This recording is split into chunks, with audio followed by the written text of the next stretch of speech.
and welcome everyone to the Metafunction podcast. This is Karen talking, and this will be our third and last episode. But before we begin with the talking, we would like to talk about why we are doing this in the first place. First and foremost, we want to share with English students the importance of studying grammar, how a person creates meaning using the metafunctions in their speech, and the importance of understanding the message behind it.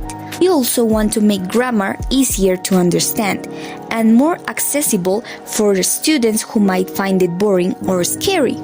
It may be difficult, but it's completely necessary to understand to a deeper level the English language. Before we formally start with the main topic of the podcast, each of the three metafunctions are about a different aspect of the world and is concerned with a different mode of meaning of clauses. I would like to state textually the words of the linguist Michael Halliday, who will be our main reference in this series.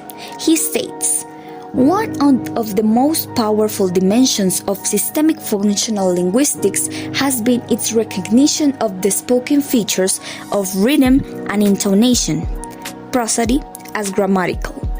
Thus, far from being simply paralinguistic, prosody serves to systematically realize meaning in all three metafunctions of language: ideational or experimental, where language construes experience; interpersonal, where it enacts relationships; and textual, where it engenders discourse." In this third and last chapter, we will be talking about the textual metafunction. The textual metafunction is what makes a text and not a string of random words and clauses. It mainly concerns about the concepts of cohesion and coherence. It's responsible for managing the flow of discourse, the creation of text, and the one that mainly organizes the experiential and interpersonal meanings, like the tool. Now, according to Halliday, the structure of the textual metafunction is formed by the theme and the rhyme. The theme is the point of departure, the first constituent of a clause, where there is the participant, the process, or the circumstance. And the rhyme is the other thing that is not the theme, of course, the reminder of the message.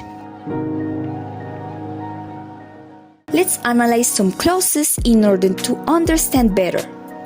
China is the most populous country in the world. We have this example, right? In this case, China is the theme, and is the most populous country in the world is the rhyme. Next up, now we have to notice that there are three types of theme: topical, interpersonal, and textual.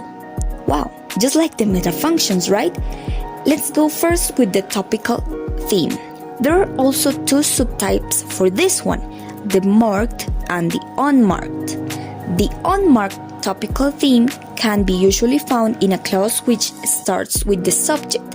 For example, "My uncle visited me last week."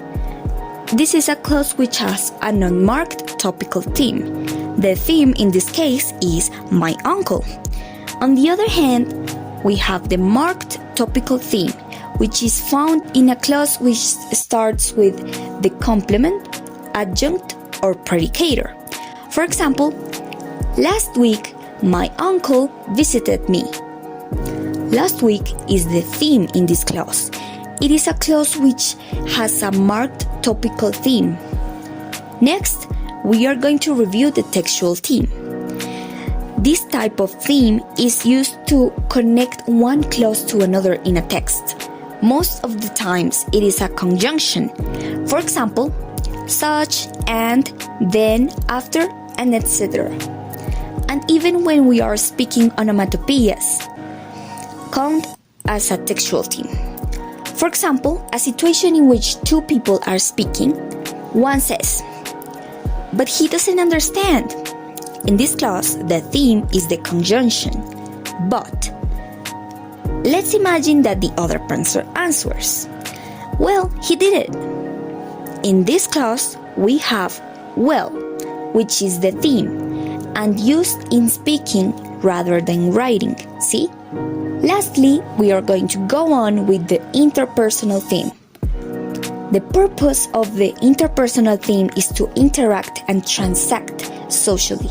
So when there's interaction, an example would be, Dear Sharon, I am writing to you. The theme here is Dear Sharon. The theme is addressing a specific receiver of the message, right? In transactional situation, an example would be, Would you give me that? In this case, the theme is would you, directly demanding and inciting the other person to do something. So, to conclude, we know that the textual metafunction works along with the other two metafunctions, and it gives cohesion and coherence to every single text. This was the last chapter of the Metafunction podcast. Make sure to check out other chapters in our YouTube channel. Hope you are having a great day, week, month, semester, whenever you are hearing. And see you soon.